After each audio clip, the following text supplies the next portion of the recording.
Mm, mm, mm.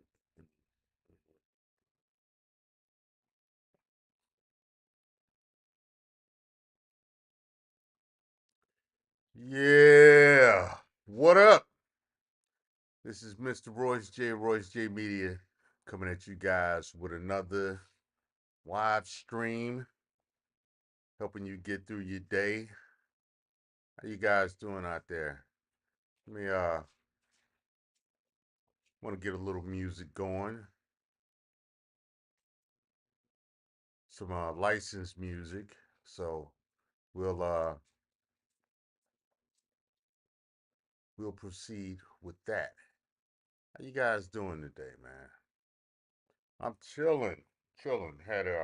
I was up late last night working, um, working on this show, trying to get some more stuff done with OBS, um, to try to get it, more entertaining and interactive. So that's what I was up doing last night.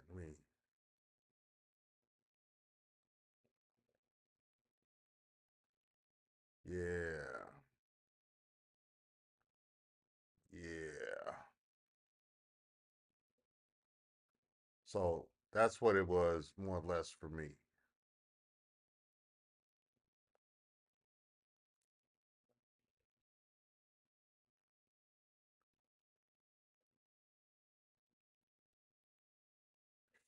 Yeah,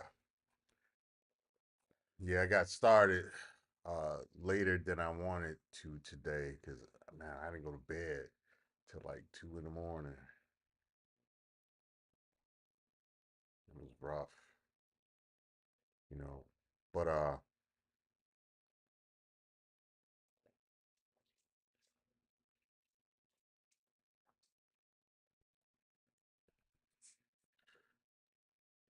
yeah, I had so much stuff running through my mind as far as what I wanted to get,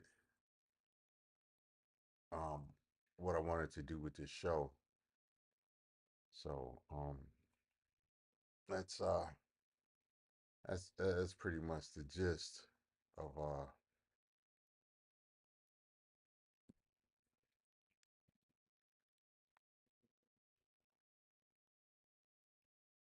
let's play this in the background.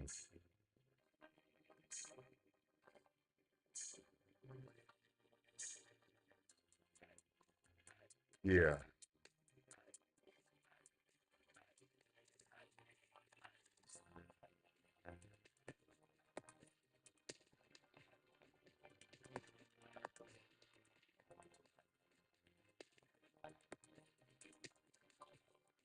Well,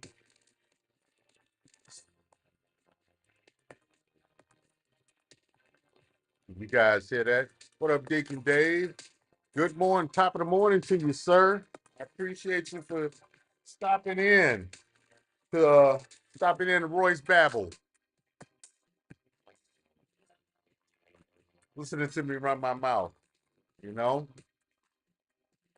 hey, can you hear that music, Dave? My thing is, I don't want it too loud, so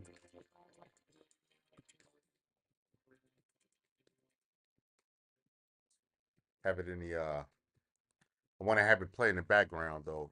You know,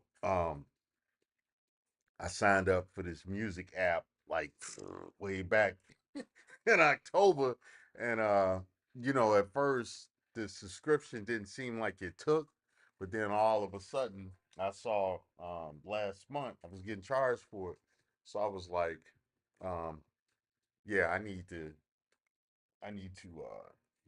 either use it or lose it. All right, so I got to figure out how to um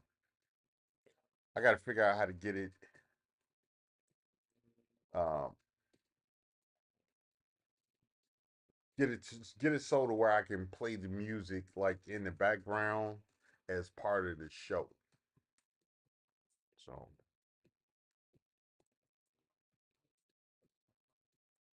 let me see. Yeah. Yeah, man. So hey, if you ain't subscribed to Mike Reed's channel, uh, subscribe to his channel. Hey, Dave, you got a channel, man? You got a channel? Let me know something, man. Let me know if you got a channel that you be putting content on. Cause I know you I be seeing you around the place in different rooms, chats, different shows and stuff. So if you got a if you got a channel, let me know.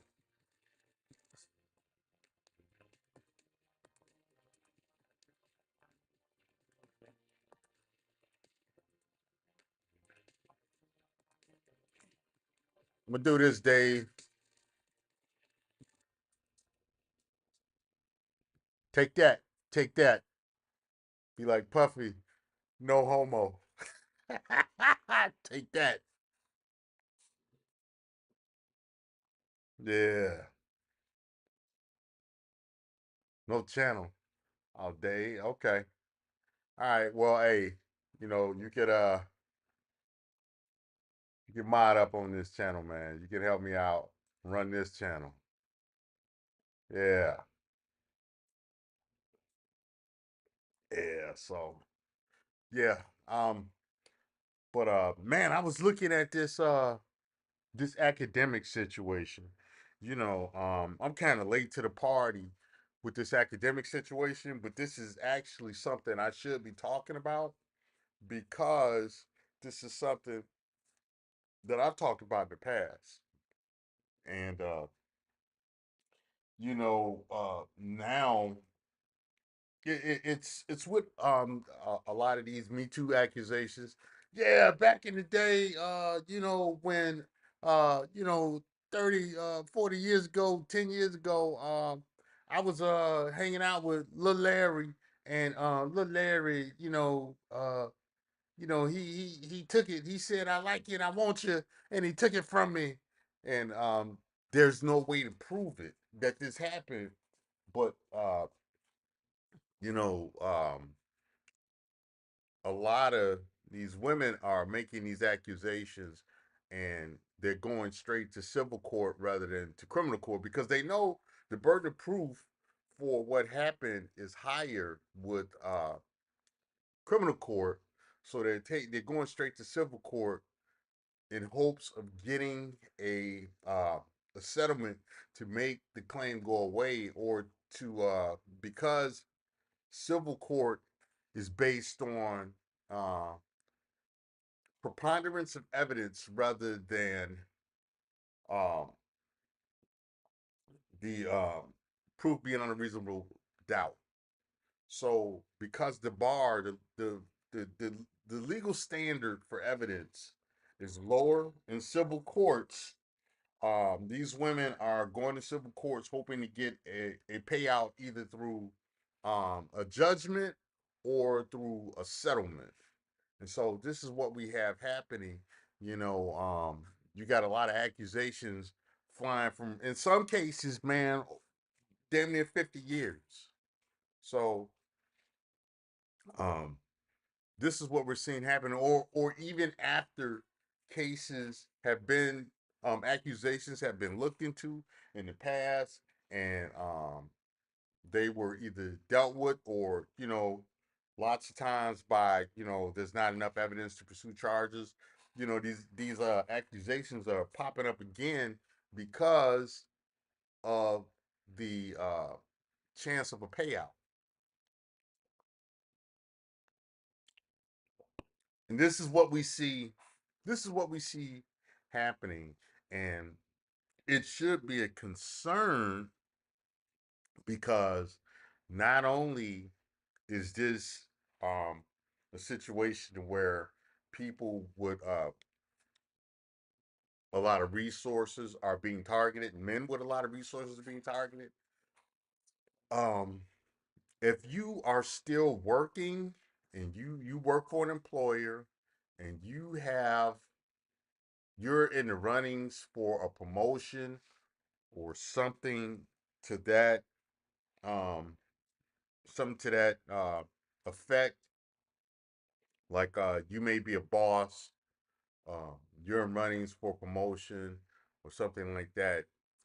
These Me Too claims could be used against you to get you out of those positions. I've seen it happen before. Um, and you know, the thing about it is, uh, the cases were looked at right away, and if there was reason to remove a person or to block a promotion or something, it happened. But this happened within a recent time period of the accusation, the accusation and the promotional appointment. The time was rather recent. This wasn't something that happened, 10, 15, 20, 30 years ago, where um, it becomes harder and harder to prove guilt or innocence. The thing is that you look at the mayor of New York City, Eric Adams. He was accused of he got hit with a Me Too case from 30 years ago. So you're gonna have stuff like this happening, and this could be weaponized. Like I said, to stop promotions or different things like that. Also, it can be weaponized as a political tool, as we saw with the Supreme Court Justice. I want to say Brett Kavanaugh. Like the situation with Eric Adams. Clarence Thomas was like the first time I've seen anything like this. But you know, um, they're still trying to use the very accusation of this to this very day to discredit this man. So this is something that um, men we need to be aware of and understand, and to uh, figure out ways to combat this, because um, this you never know when this can affect you. Especially if you are someone of importance, or what they call a high value man, and as a high value man, um, I'll tell you that as a high value man, you're going to also have high value enemies. If, and therefore, there's a saying, and I believe it was in the 48 Laws of Power. I can't remember. I think it was, because it's been a while since I've read that book. But it says choose your enemies wisely. The thing about that is you may be the enemy that got chosen. And so, as a uh, high value man, uh, you you run the risk of making certain enemies that they'll weaponize any and everything at their disposal in order to capacitate uh, or destroy you altogether.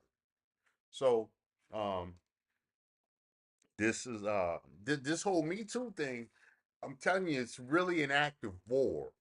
When they talk about defeating the patriarchy and they talk about times up and stuff, these are really declarations of war, and a lot of men don't understand that. They don't take it serious and stuff, but this is they are declarations of war.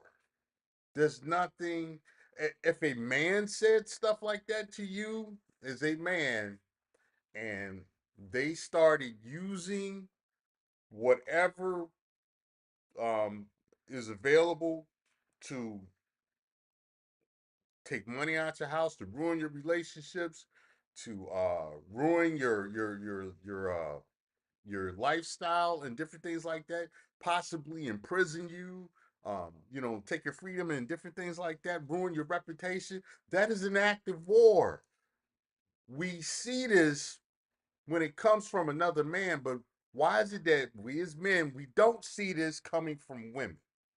We don't look at it as the same as coming from women, when in fact, if you look at the story of Jezebel in the Bible, And there's a couple other stories where women have destroyed men.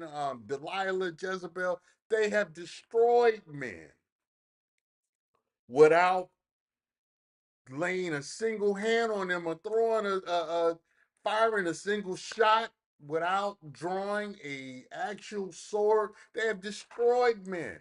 So when women tell you, when when they use things like Me Too, when they use things like Time's Up, when they talk about deleting, a certain race of and certain gender babies, these are acts of war.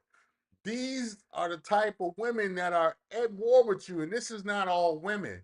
There are a lot of women that just want to live their lives, have their relationships, raise their kids, you know, be good spouses and stuff, but then there are women who are actively at war with you. They have the spirit of Lilith. They have the spirit of Lilith, and a lot of you guys don't understand. You don't take it serious. Believe them when they tell you what they are, when they explain to you what they are, and they tell you their intentions. Believe them when they do things and they show you stuff that is an act of war towards you. Believe them. Take it as an act of war. Child support is an act of war.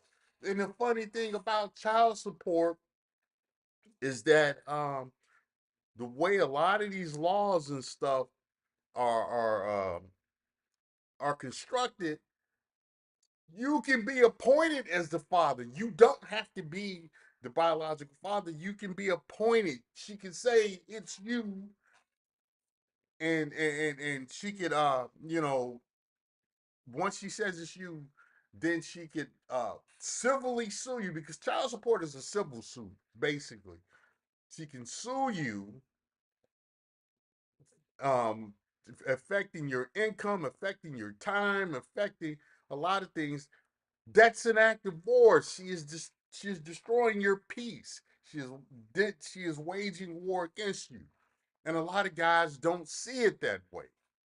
Because they have the Mary Mother complex, and they think that all women are good women and all women have good intentions.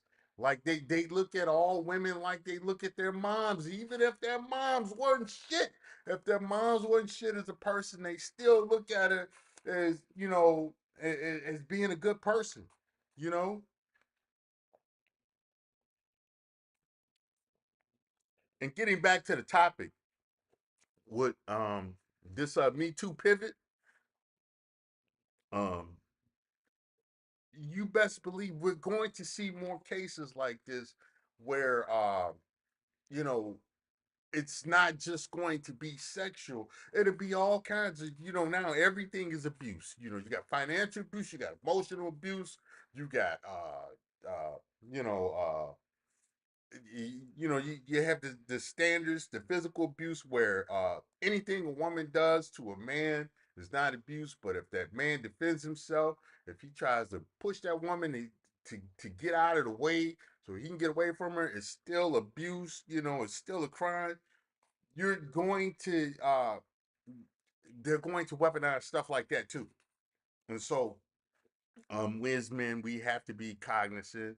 And I like to say, uh in most cases, you don't negotiate with terrorists, but unfortunately, some men are married to emotional terrorists, and so they constantly have to uh, negotiate because one way or another, um, hell is going to be brought into that woman, into that man's life. So you know, yeah. Um, Deacon Dave just said, and I got to see if I can highlight this comment. Let me I don't know how to highlight the comment. Let me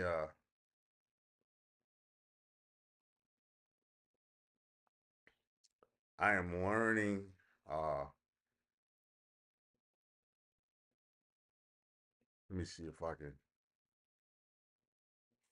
Well, that's not what I wanted to do. I got to learn how to highlight the comments because certain comments, you know, that hit a certain way, I want to be able to, actually pull those comments up on screen, you know.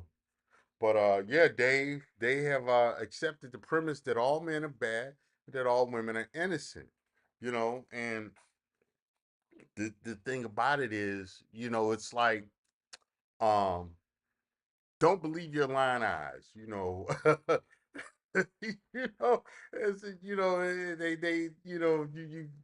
these women are literally pissing on them and telling them it's rain, and these guys are going, okay, mama said, my mama said, my mama said, you know what? Yeah, I am going to,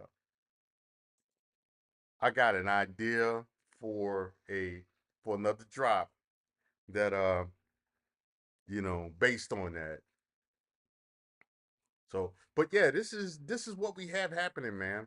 And I think going forward, I think we as men, we need to start exposing all of this stuff on social media, getting these platforms to show these different stories of where women are are exaggerating or outright lying, and making accusations and stuff. This stuff needs to constantly be exposed because uh, we need to help other men understand that your life is in danger. Your life is in danger. Your life and your livelihood, your freedom is in danger.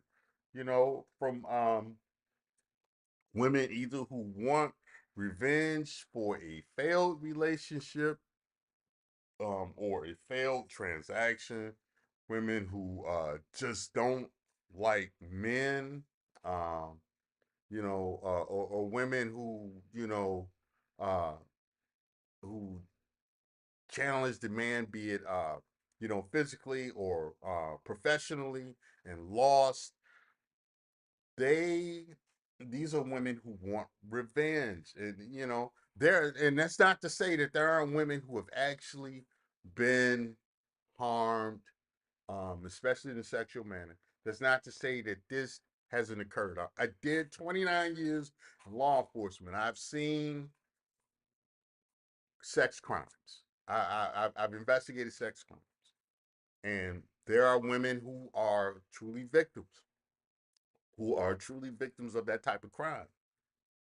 But I've also, in that 29-year span, and mind you, I also investigated claims on the military side. This was one of the duties I had on the military side, which was working with, uh, brigade commanders and CID in investigating, you know, uh, different claims, as far as sharp, there, so I've seen both sides. I've seen where women and men were actually victimized, and then I've seen situations where the accusation was a lie.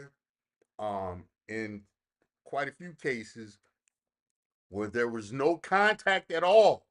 This person, the accuser and the accused weren't even in the same place. You know, uh, I had an incident up in Iverness, I believe, where this woman, she was making up rape claims every week of different people. You so you have situations like that, man. I'm sorry, you were this woman was making up claims of being a victim of sex crimes every week. You know, and they were false, and eventually she got charged by the authorities for making false claims. But the thing about, even with that, how often does that happen? And the thing about it is, in order to destroy someone's reputation, All it takes is the accusation. Let me close this door because this psychotic dog is probably barking and leaves. This is my son, dog. Hey, listen, if your kids um want to get a pet and you know your kids don't take care of nothing, tell them no. You know. Anyway, man, you know, and that's the thing. You know, the very accusation can ruin your livelihood. And so, yeah, Dickie Dave mentioned Michael Irvin. I remember the first time Michael Irvin was accused of a crime. I remember that. You know, Chris Brown was accused. I think at least twice. Justin Timberlake was accused. Uh, you know, it, it's been countless male figures um, of public notoriety that have been accused of different crimes. I've seen, you know, I mean, you have the accusations of sex crimes, but you also have the accusations that are non-sexual in nature, um, of uh women using policy in the workplace saying, "Oh, Fred yelled at me. Fred is sexist. Fred don't like women. He's a misogynist, and he said, 'Shut up, woman.'" Fred might have told her to shut up because she was talking shit to him. you know, Fred might have just said, "Hey, you need to shut up and get away from me." I've seen it happen. It has happened to me. I told a woman to keep her hands to herself. And you know, I was in more trouble than this woman for telling her to not touch me in the workplace.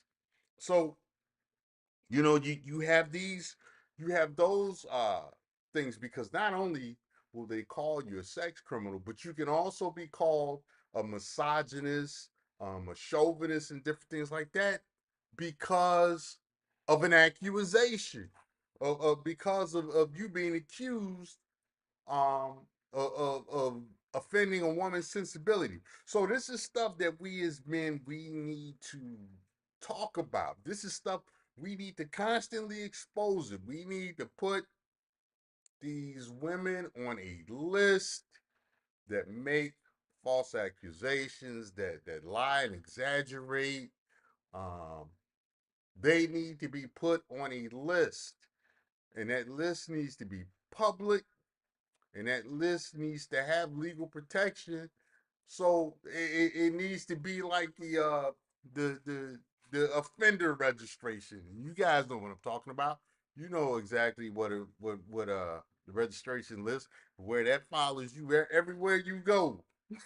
So they need a list like that, because um this type of abuse, this type of crime by women, um, it's past time that something is done to control this, because it's out of hand. It's out of hand. And the excuse is, well, some victims never come forward, and because of how they are treated, uh, women are afraid to tell what happened to them. Project Innocence is letting out guys every week for being accused of something they didn't do. you know, um, reputations have been ruined off a woman's lie. You know, uh, Money has been ruined. Men's livelihoods have ruined off of the lie of a woman. So I don't want to hear, some women, and that they'll never tell, as if only women can be victims.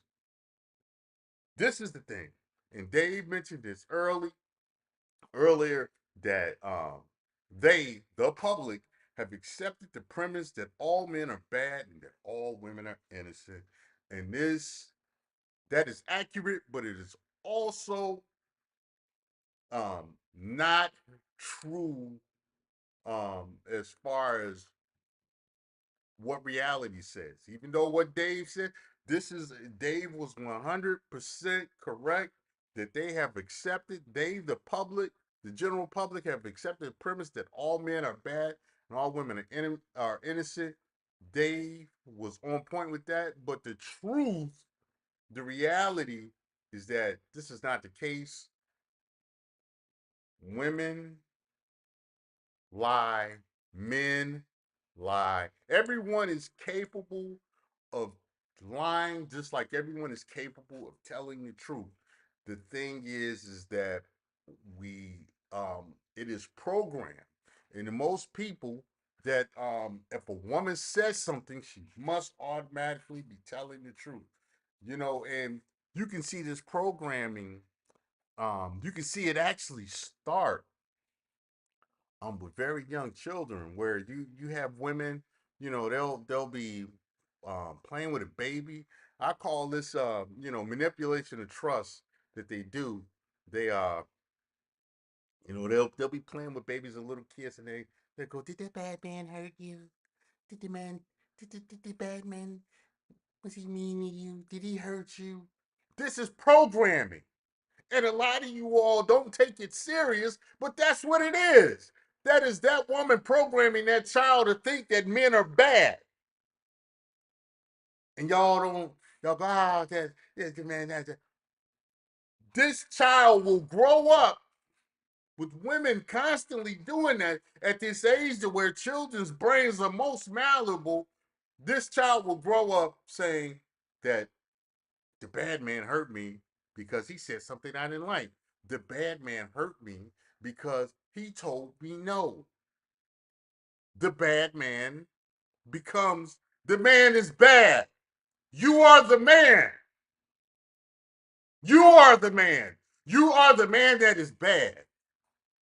But you all don't see that. You don't take it serious until you are accused of something, until you are in child support court, until you are in front of people who at one time were children at one time, who were taught by their mothers. Did the bad man hurt you? Did that bad man do something to you? Did the bad man make you cry? That person is now an adult, and that person has your life, livelihood, and freedom in their hands.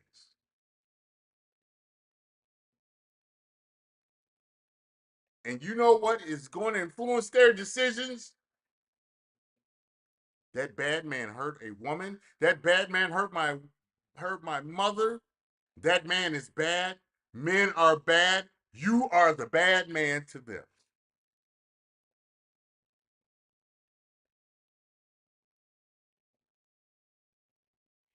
Are you gentlemen now seeing what I'm talking about?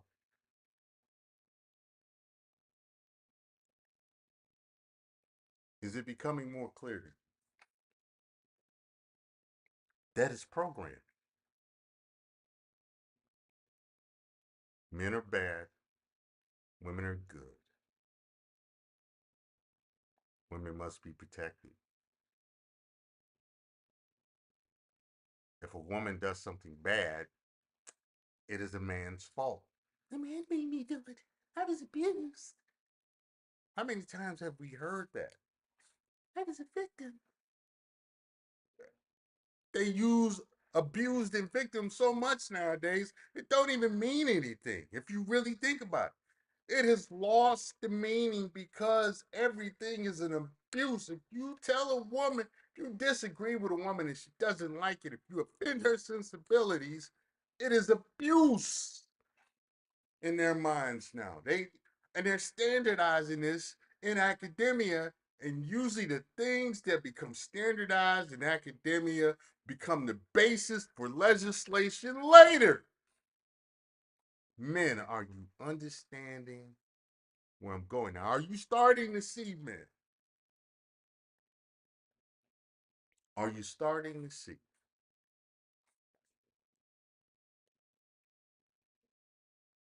I hope so. What up, Mike Reed?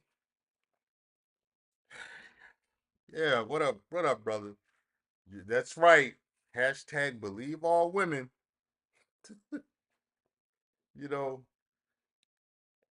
I have a distant relative, man, who spent 10 years in prison on the lie of a woman. Who this woman came back later and said she lied about the crime she accused that relative of, that this cousin. She took 10 years out of his life, sent him to prison, ruined his career prospects. He was at the time, he was a young fireman, and you know, uh you know, he had an interaction with this woman. This woman said it went one way. He said it didn't. Um, it eventually got to court. He was convicted of a crime and lost 10 years of his life for this woman to come back later and say, no, that didn't really happen. I was just trying to hide what happened from my fiance. Destroyed this man's life. He had to get out and rebuild his life.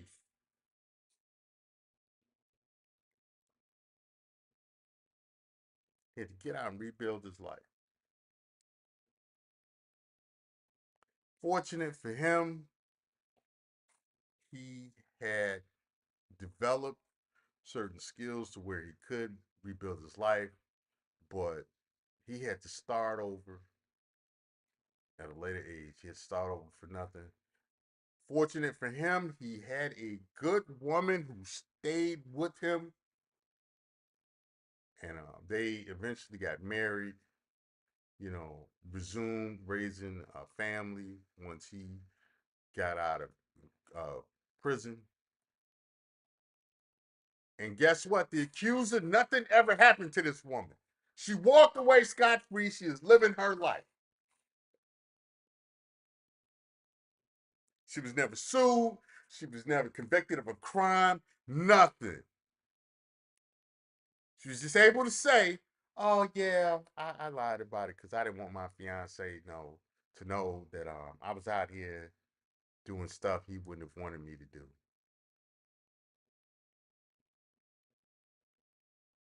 Gentlemen,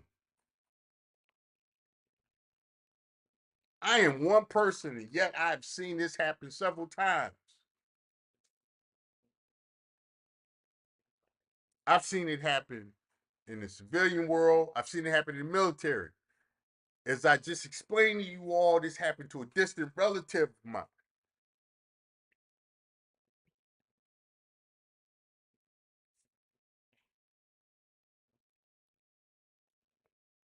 Gentlemen,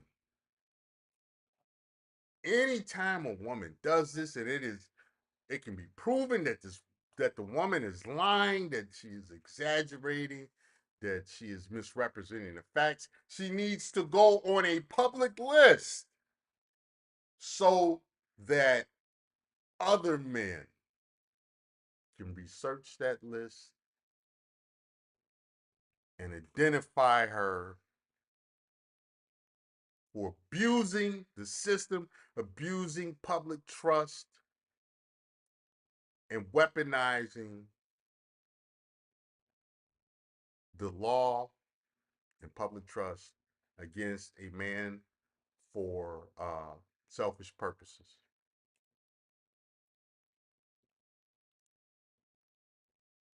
When you uh, when we hear of stuff like this is why those of us who are content creators, we need to get out here and we need to tell other men about these situations. Like this DJ academic situation.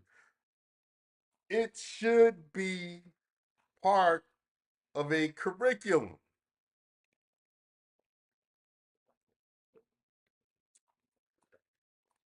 It should be part of a curriculum on how claims of sex crime and harassment are weaponized to manipulate and extort men. You know what? In fact, let's take a look at this video, man. Let's take a look at what DJ Academics was talking about with this situation. Let's take a look at that and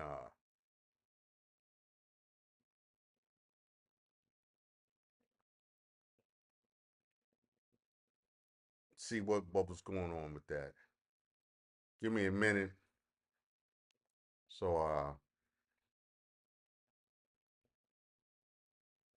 I can try to get this set up.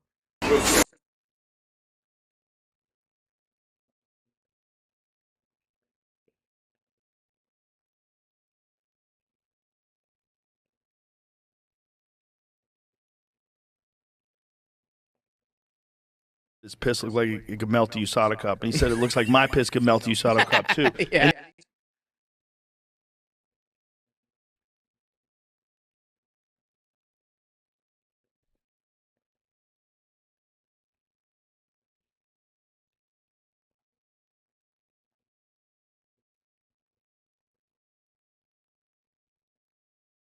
I'm trying to get this set up. Says to me, Shorty now says to me, yo, I'm gonna keep it a bean with you. Like, I really don't believe I would really do that. I'm not that type of person. Yo, you right, I should go get tested. Remember, I told her to get tested, right? I think. Let me bring this back a little bit. Fair use, fair use. So I said, bro, like, look at this right here. Hold on. She was like, This was a situation that happened in DJ's Academics in his house, where a young woman engaged in some activities with two men. We know what that's called. And you know, DJ Academics was not one of the men that was involved, but he found out that the situation happened in his house. He confronted the young woman about it, showed her the evidence of what he had, and discussed it with her. And this young woman subsequently, at a later time, tried to use this situation against him in order to extort money up out of him and to solicit public attention and sympathy. Let's want to get here to maybe the 20-minute mark, because it's this is over an hour and 6 minutes, so I don't want to go through all of the video, but this is one of the latest incidents, which there are quite a few of women weaponizing Me Too in order to extort funds out of men and to gain attention from the public. Here we go. Fair use, fair use. I'm just telling you how the story out with this. I'm like, no way I invited one of them girls at the party back to my crib. Them girls was busted. No way. They was like, no, nigga, remember the girl you... I said, what are you talking about? They said, yo, you know so-and-so, and they describe us. I said, oh, shit. Anyway, they leave. I walk down the hallway. Nigga, by the way, for Shorty who thought she was gonna hold this against me, I'm gonna always tell the truth that I don't care what nobody says. And by the way, what I'm gonna tell y'all is something that could happen to any nigga. And by the way, y'all know what y'all gonna say to me, like I should be my homies and shit like that. I'm a sucker for that too. We gonna talk about it. Anyway, so I go down the hallway to my guest bedroom and I see the girl. And I said, oh shit. But I noticed there's a couple things. First of all, she naked. Second of all, her hair is like frizzy and shit like that. This is summertime. Like, almost like she kind of went in the pool type shit. I got a pool, like, it's a big-ass pool. Anyway, I'm like, yo, what's good with you? Like, I'm waking her up type shit. I'm like, yo, you sleeping? Like, what's up? Anyway, I go downstairs. She kind of realized I'm there. She wakes up. She come downstairs. She was telling me about some other shit she wanted to get me with. Like, this is before I was really on Afrobeats. Like, I don't want to dox her neither because she know what it is. She ain't never say no weird shit. This is why it's so crazy that this is the girl that I've been... And I think it's because she mad because I cheated on her type shit. It's her trying to use this against me. It's not the girl. remember what I said about women using these Me Too accusations as uh, weapons of revenge? What academics is going to describe is going to explain such in his situation. Fair use, fair use. Let's continue. That was really in it. So anyway, that girl woke up. And by the way, I hate to tell this part because it's gonna make her look crazy. And this is why I refuse to give out that girl's name. Okay, so so it's the nighttime, whatever. I remember saying like, "Damn, what was y'all doing when I was sleeping?" Type shit. She was like, "Oh shit, now we were just having fun, blah blah blah blah blah." Now, granted, this is a girl who I've been dealing with for a couple of years. I've messed with her for years. When she came over that time, she had told me she was like a dancer, some shit like that. You know what I mean? And I remember, and I don't know if maybe my niggas took it the wrong way, because I remember she had told me, she was like, "Yo, the girl you used to know, like I'm on some bad girl vibes now," type shit. Like basically, she be like doing her thing. And I remember I told him, I'm like, "Yo, this is before when I was going to the party. I was like, yo, I'm about to get this girl coming over later for me," but she telling me she on some different vibes. I don't know if that's what they took, and I can't really speak to other niggas' thing. I can only speak to myself. All right, bet. Cool. We're in the morning now. We're in the morning, and once the morning happened, and I remember even that night, like that night when she woke up, I went in my backyard, and I'm like, something don't look right back here. I'm like, yo, what's up? Like, what was y'all doing when I was sleeping type shit? Because I know, like, if you, nigga, I live in my crib dolo, nigga. Like, don't get no ideas, but dolo, nigga, like, nigga, I know the chair, the tan is right there. I know this is right there. And I'm like, I go in the backyard. I'm like, why this is over there? Why this is over there? This shit don't make no sense. So I asked her, and she was like, nah, we were just having fun type of shit. That's what she told me tonight. In the morning. All right, listen. He's describing this situation where he confronted this young woman about what information that he knew that I think by this time he had saw on his video camera footage, and he asked her what happened or about what happened, and she told him, "We were just having fun." She said, "We were just having fun." If you are the victim of a crime, being the victim of a crime is not fun. It's not fun. Let's continue. I gotta let my dog out. So I go let Pluto out. And when I go let Pluto out, I'm now outside standing. I'm like looking around. I'm like, man, this shit don't look right. Here's the thing, I got cameras everywhere in my crib, and this is the reason why y'all gonna realize the raid. Yeah, this is the raid, the cameras, and this is like, I'm telling y'all now that I could hear the whole story. All right. DJ Academics is he's going into the story about how law enforcement raided his house based on the false claims of this woman who was out for revenge against him. Let's continue. Bet. So now I'm sitting there. This is the morning. I'm looking around. I'm like, what the fuck? I know my backyard. Something ain't right. She's telling me they were just chilling, having fun, waiting for me type shit. But I'm sleeping, and I'm sleep from like 9 p.m. since I got in the crib, and they don't wake me up till 4 a.m. That's how many hours? 7 hours. Okay. Anyway, remember when she told me the night before, I'm believing it. But but in the morning, I'm looking around when I'm letting Pluto. I'm like, something don't sound right. I go on my camera. I go to my DVR. I'm looking what's going on. Gang, this is facts, and I'm not trying to make her look crazy, and I'm not trying to put her in no type of weird position. This is just reality, brother. This is a girl who I've been dealing with for like 2 years on and off. We were not steadily, like we were like, hang out, not really hang out, not really hang out. That type of shit. You feel me? She's actually like a really good girl. Like she's a girl who kind of gives like really nice energy, like not one of them like sexy red type turns, like not to disrespect her either. When I look at my camera in the morning, gang, the shorty was getting like I don't even like.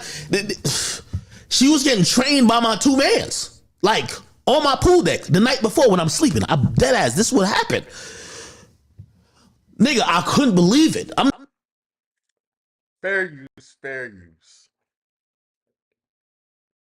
You heard what he said.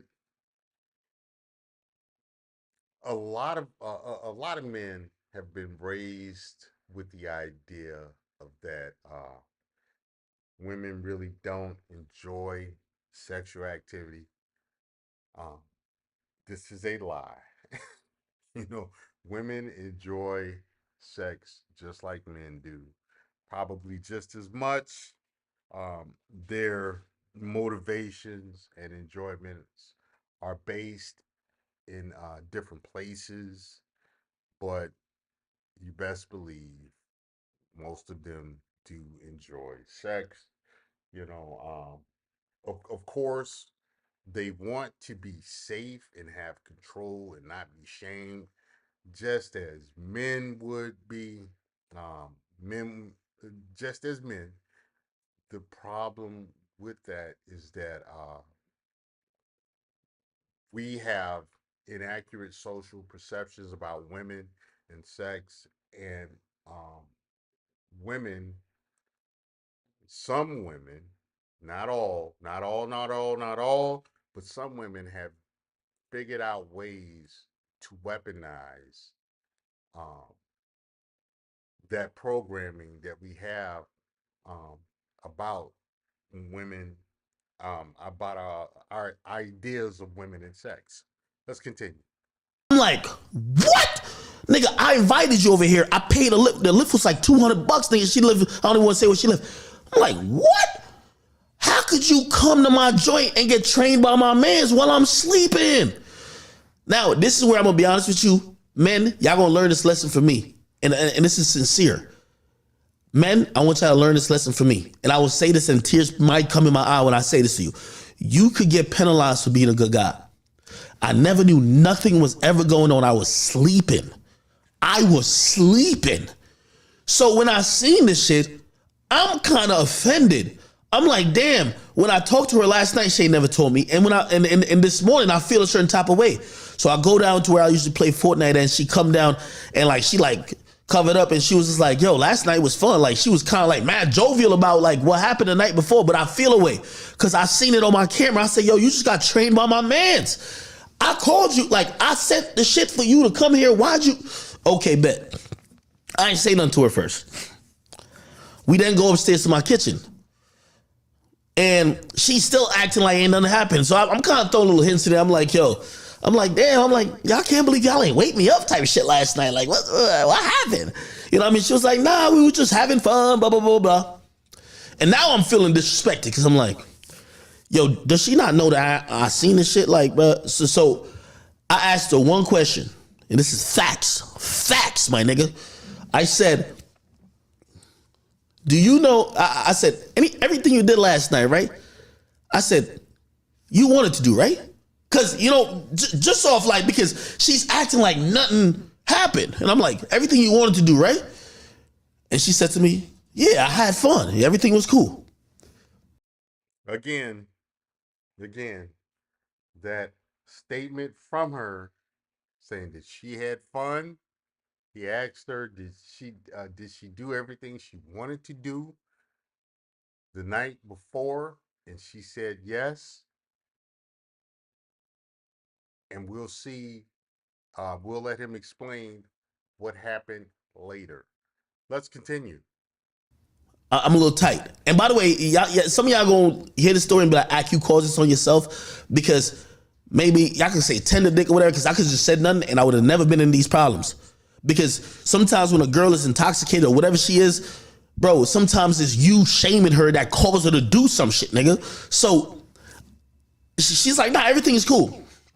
But I'm feeling the way because I'm like, really came to my crib and just fuck my niggas and really think I don't know type shit. Like, so I said, damn. I said, I ain't gonna lie to you, man. I'm like, yo, y'all made a motion video last night, man. In reality, I said, y'all got a whole video of whatever happened. And she was like, what are you talking about? I still think she playing dumb. I'm like, I said, bruh, You know, it's all good. I ain't even tripping. I'm like, I'm just trying to make sure, yo, you good, whatever you did last night. And, you know, I ain't think you was that type of girl, but fuck it. It's cool.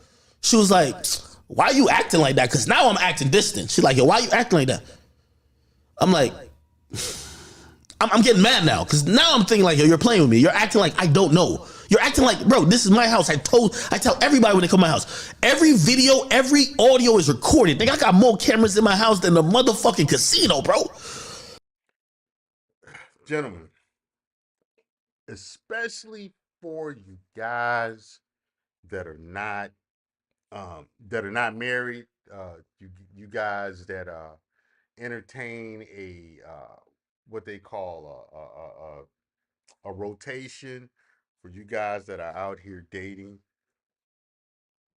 you need to um, always have cameras in your house, or even if you go to hotels and stuff, you need to bring cameras to those hotels. You need to always be recording your interactions with uh, women that you don't know, and even women that you do know. You're better safe than sorry. And even for married men, if you in dealing with your wife or your live-in girlfriend, if she has a history of exaggerating and lying and twisting facts, you need to start recording her. Start recording her, because if things go bad, you need to be able to defend yourself in court. Look at what happened with Johnny Depp and Amber Heard. You need to have the evidence to defend yourself. You need to record these women in times of conflict. If you think there's a situation where there's going to be a conflict, you need to audio and video record them. Video recording them is better, but you got to record them, because you never know when a situation will come back to bite you. Let's continue. Let's continue. So I'm like, all right, bet. So I tell him like, yo, really? I'm like, yo, it's cool, bro. Like, I see you fuck my niggas type shit. She said, nah, I never fucked your niggas. Really? Bro, you did. No, I didn't. She was like, I ain't gonna lie, like, I probably got naked and like twerk for them, but I ain't never fuck them. Already I'm thinking like, I know you lying now because you're admitting to get. First of all, why would you even get naked for my niggas? If you came for me, you don't know them niggas would get. Whatever, cool. I bet. So I show her, I'm like, yo, bro, you don't gotta lie to me. It's cool. Like, I get it. Like, this is the first time I seen her like in a year. I said, you don't gotta even lie to me. Nigga, I show her on my phone. I said, bro, look, right there. She got another excuse. She said, oh, nah. So it was a video of her naked in my pool, bent over by the deck, and then one of my niggas got his dick out. Like, pause. I'm sorry, I've got to give you all the details, but I keep telling you, somebody can't ever put dirt on my name. Fair use and pause. Hey, but he's describing what he saw on video, on the recording. Stuff that can be referenced back to defend himself. Let's go. Without me telling the truth. So I said, bro, like, look at this right here. She was like, like at first, she was like, yeah, he might have took his dick out. Like, I think he rubbed his dick on my pussy, but I'm like, yo, bro, you really lying to me right now. So I ain't even gonna hold you. Nigga, I scrolled in the video, nigga. I got the video in my shit. I scrolled in, I said, bro, here's a video of him fucking you. Then I scrolled again. I said, here's a video of him fucking you and you sucking off my other man's. Oh, what? What?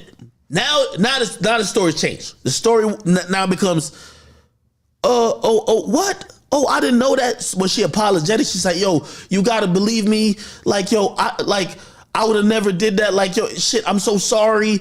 I would have never disrespected you. Like, Now, this is where you this is where we see um in this situation and other situations, this woman will proceed to blame this on other people or being inebriated, being unable to grant consent. Now, this uh, contradicts what she was saying about having fun and doing all this other stuff. Now, all of a sudden, oh, I would never do that, and blah blah blah. And this is where they like to insert. I was drunk. I was high. I didn't know what I was doing. I was young and foolish. All of the excuses that they pull out of the atmosphere. This is usually where they're inserted when they're confronted about something that the some behavior that they were engaged in. That in this behavior in this particular situation was a part of her fun. Let's continue. That like, yo, I came here for you, this, that, and third. Anyway, my mama had to come that day, like on some real shit. I ain't even bullshit. My mama was coming to my crib. So it's not only like usually when that girl comes to my crib, she stays a couple days. Like I ain't even bullshit. She usually come stay a couple days, bring clothes. But my mama was coming that day, so it wasn't because I was salty. And you know, if y'all don't believe that, you'll believe that. But that's really what it was. So I told her, I'm like, bro, I ain't gonna lie, yo, you gotta go, yo. So she's looking at me like, damn. And she said this. She said, damn, yo, you mad cold with me right now. She's like, usually you get me breakfast and shit. Like, why are you so cold? And I'm like, nah, my mama coming here like, yo, you gotta go. Bro, she's automatically like looking at me like, oh shit. Oh, you really thinking? So she's apologizing like, yo, believe me, I'm not that type of girl, blah, blah, blah. Anyway, and we're gonna get to the raid.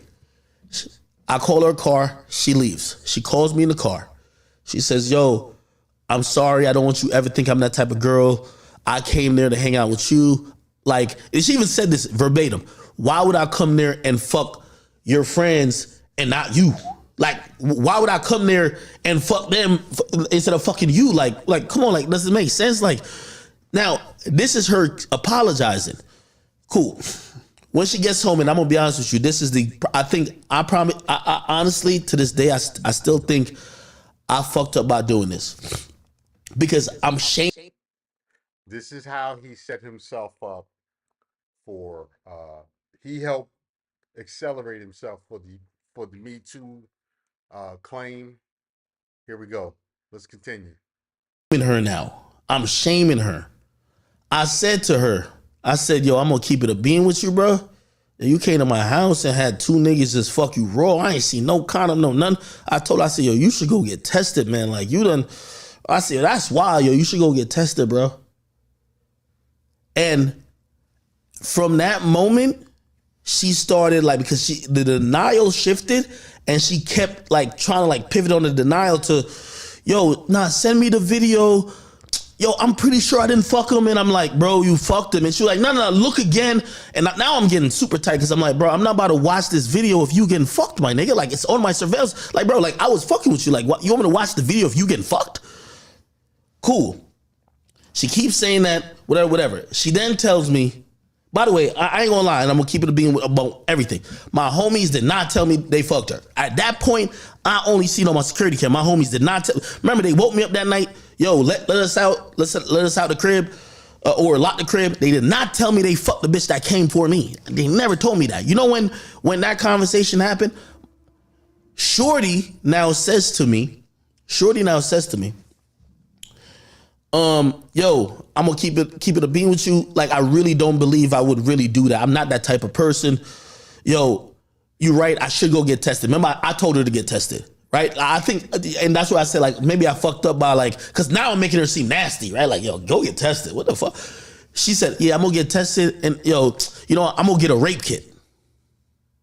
I tell her, I'm like, nigga, I'm like, yo, get a rape kit. Like, so good. Like, yo, whatever. I said, whatever you got going. But she keep asking me, like, yo, are you sure what happened after this? How did both of the guys get there instead of one? Because I remember talking to him, but I remember the other guy. And I'm like, bro, I'm not watching this. So now I'm getting defense. I ain't watching that shit no more, gang. I'm not watching the shit.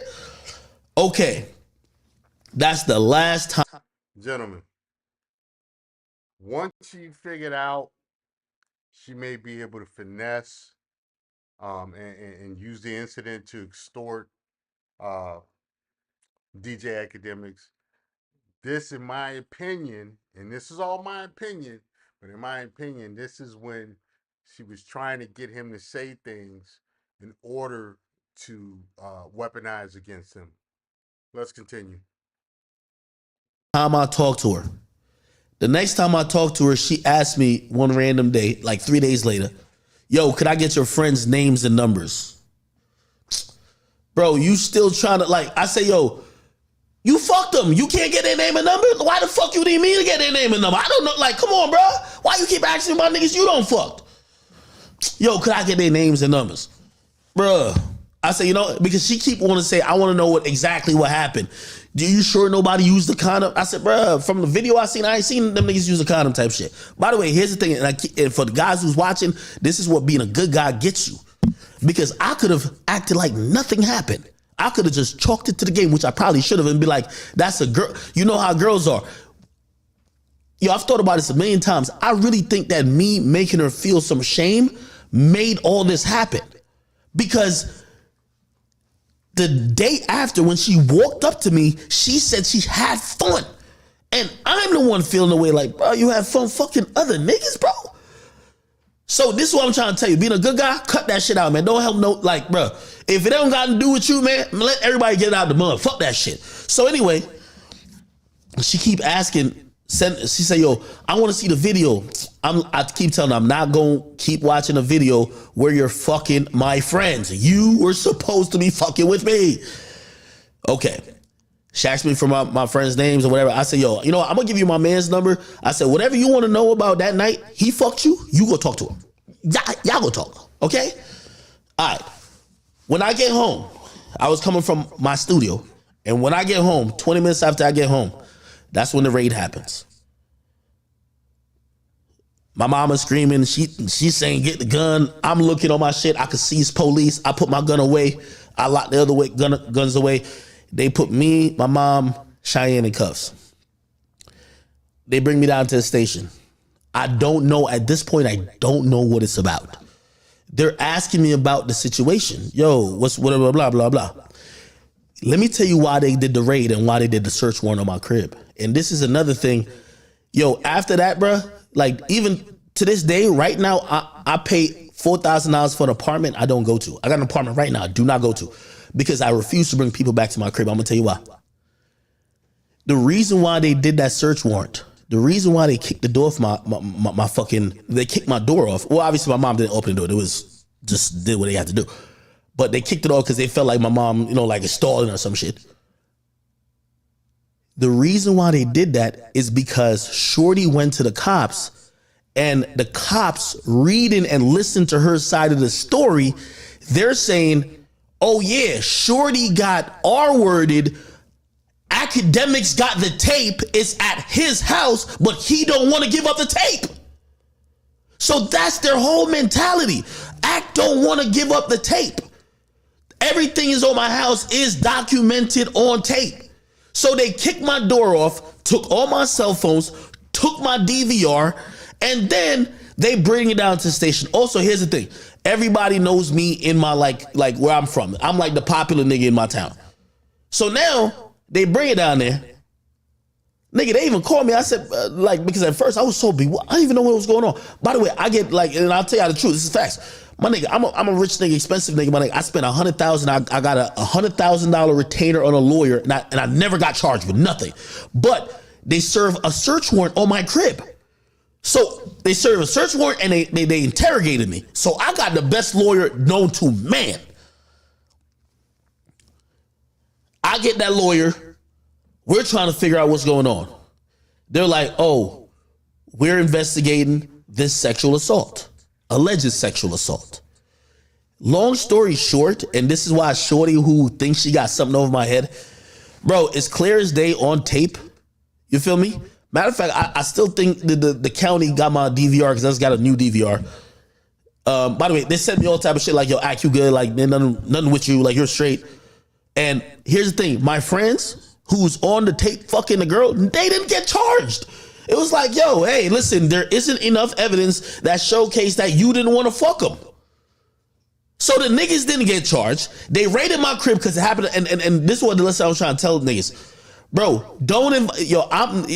Remember when I was talking to Castanet about his shit, nigga? You know this shit before then, right? This is why I had so much knowledge about it.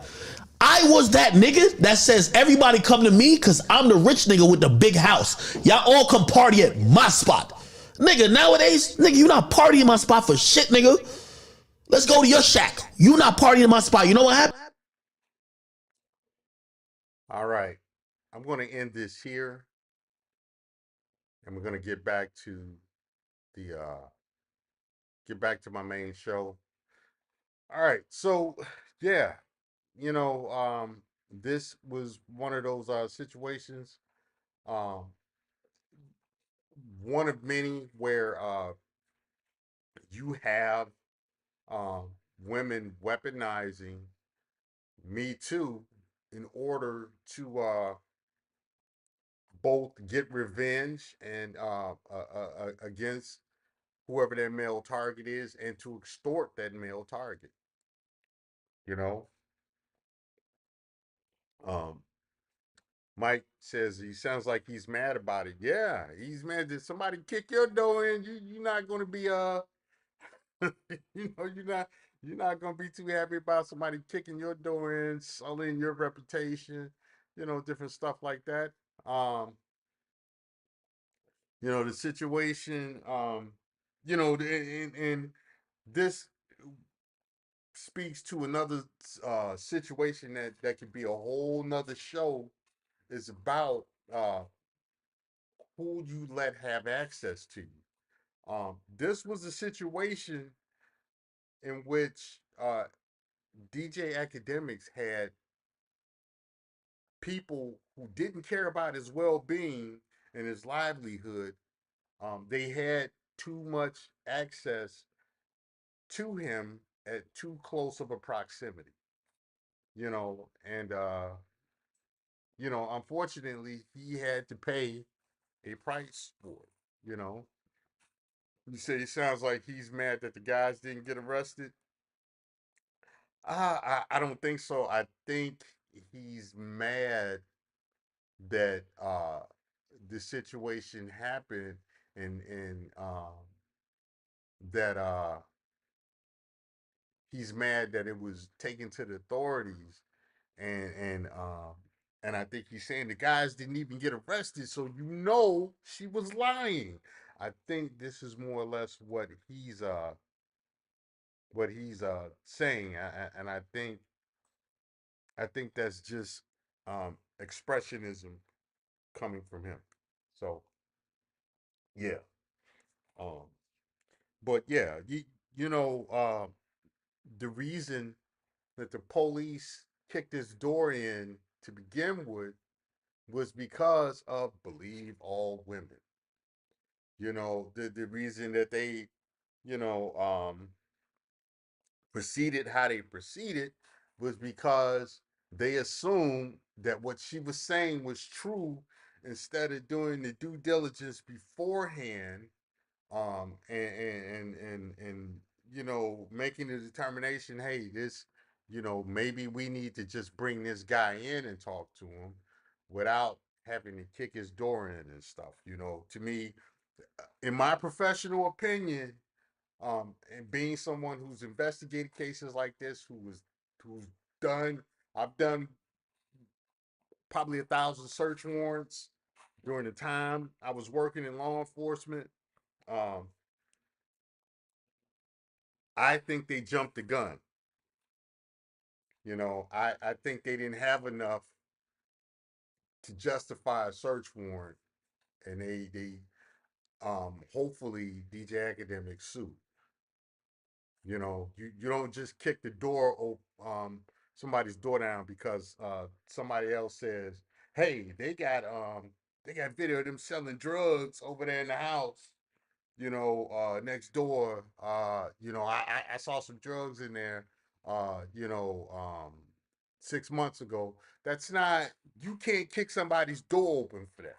So hopefully his attorney addressed that, and he received some restitution for that. Okay, but that being said, this is one example of many of the Me Too gold rush and Me Too being weaponized to enact revenge. So this is something we have to educate young men about. I see on college campuses, they are educating a lot of the male athletes on how to deal with certain situations with female college students, and it just really with female interaction in general. And uh, I think is past time that this stuff is done, and I think um, it is incumbent for every man to educate their sons and the young men around them on how to move and to deprogram them from thinking that you know that believe all women thinking. You know, um, we have to teach young men to be careful, be conscious, and be intentional in how to deal with women, and be pragmatic, and to uh, don't be afraid to say no to an interaction, especially if it's an intimate interaction. If you don't feel right about it, if your intuition is saying, nah, son, don't do it. You need to listen to that. Don't power through. Don't see it through. Step out of there, because that situation could come back to you in a bad way later.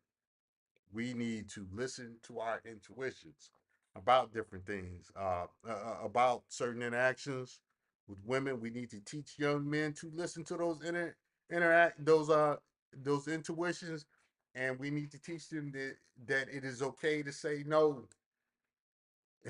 you know, if it doesn't seem right, it's probably not right. If it seems too good to be true, step away from it. Step back, get a wider view. Hey, this girl is ready.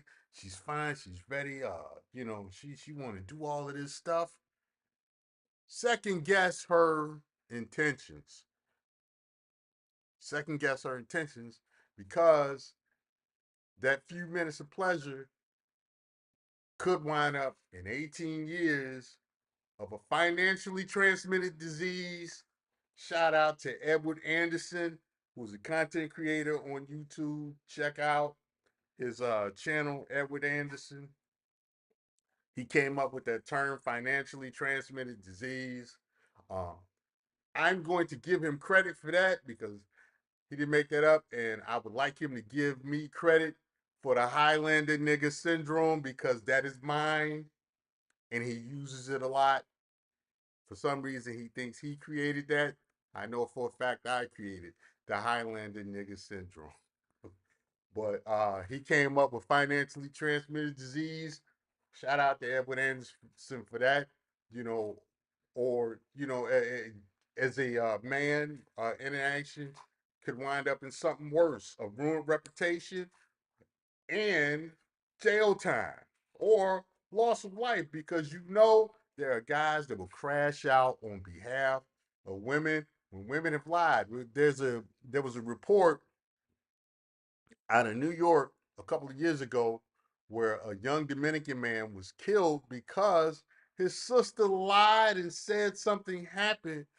Um, no, it was another young girl. A young girl lied and said he uh he was a guy that had an interaction with her, and and her brothers and stuff came out and stabbed this guy out, only for it to be discovered that she lied. This young man lost his life over a lie, over a Me Too lie, over a believe all women lie. You know, so yeah, man. We have to teach these young men how to protect themselves. Now, criminals are going to manipulate the information on and use it how criminals use it, male or female. When I said criminals, I didn't say male or I didn't say female. It's male and females because people who are criminals, who have nefarious purposes, who are opportunistic and fraudulent, they're going to use information like that regardless to hide, to facilitate and hide criminal activity. They're going to use that information regardless. That being said, that should not stop men from educating the men around them and how to protect themselves from false claims, from bad situations involving women, you know. Um, so regardless of whether women watch content like this or not, watch regardless of what they know, you still have to educate these men on protecting themselves. And as a man, you still have to implement the things to protect yourselves, like keeping video cameras around. You can get a video camera. Like I got this cube, little cube like this, $20. You can get one of these and keep these around for you know to record certain stuff. It has a memory card in the slot in the back. You can use one of these. I've got other video cameras that I use just to record content. You can also use this stuff to record evidence. I got GoPros. I got all kinds of cameras to record things, and you may need to get cameras to um, protect yourself, especially if you're out here in this dating market. This dating market is treacherous. It's treacherous for men and women. All the stuff women say about dating out here, I believe them. The stuff that men say about dating out here, I believe them. Thank God I got a decent woman. Because if I had to date tomorrow, man, man, I think I'm getting my passport. I'm flying out. I'm rock. Yeah. You guys that are single, you single people, y'all got a jungle out there, man. It's the Wild West out there. Ain't nowhere in the world, and you got the finesses out there. You got Vanessa out there. That's a that's gonna be a Royceism. Vanessa. If you hear it somewhere else, they got it from me. Vanessa. If you hear that combination, they got it from me. I'm gonna put it in the chat. I'm gonna put it in the chat. I'm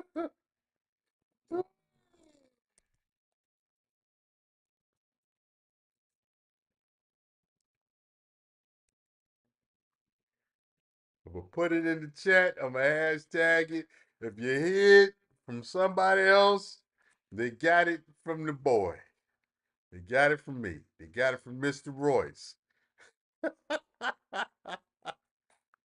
Yeah, man. But yeah, you gentlemen, you got to be careful, man. You got to be careful. So, um, uh, basically, you know, we're seeing an uptick. Um, it's like this is the last stand of Me Too, um, in its current uh in its current life cycle. This is kind of the last stand. This is kind of like the death. It's like the death kick. You know, the how stuff right before it expire. You get the last little death twitches and stuff. Um, uh, this is what we're seeing in this current iteration. Uh, it'll it'll resurrect. It'll reincarnate itself, pretty much. But this is the pivot that they're doing because They're trying to get in on that transfer of wealth and stuff. They're trying to they're trying to consolidate political power and influence because, make no mistake, and we've seen this, Me Too is also political power. It's also political power. They're trying to hold on to the last vestiges of power because these laws are going to change.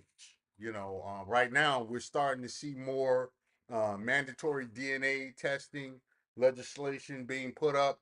We're starting to There's starting to be some changes as far as legislation. Like I, you know, and like I said, with the rise of the T types, y'all know what the T types are. The lady boys, with them, they're going to be increasingly competing with biological females for jobs, opportunity, uh, attention, different things like that. Uh, this is women trying to get what they can get before the system changes too much, before it's too far gone and they can't, it's harder for them to steal. Like I said, all women steal. I'm gonna make that a hashtag. We're gonna put that in the chat. You all heard it from Mr. Royce. you all, you heard that from Mr. Royce. They got believe all women. I got all women steal. Eve stole from God. We're gonna put that in the chat too. So if you see somebody else use it, they got it from Mr. Royce. So y'all know where it came from.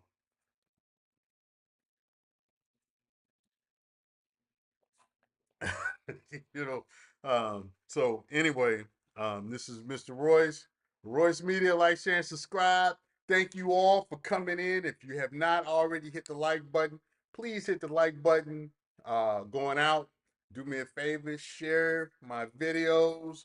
Hey, if you are not subscribed to Mike Reed, subscribe to Mike Reed.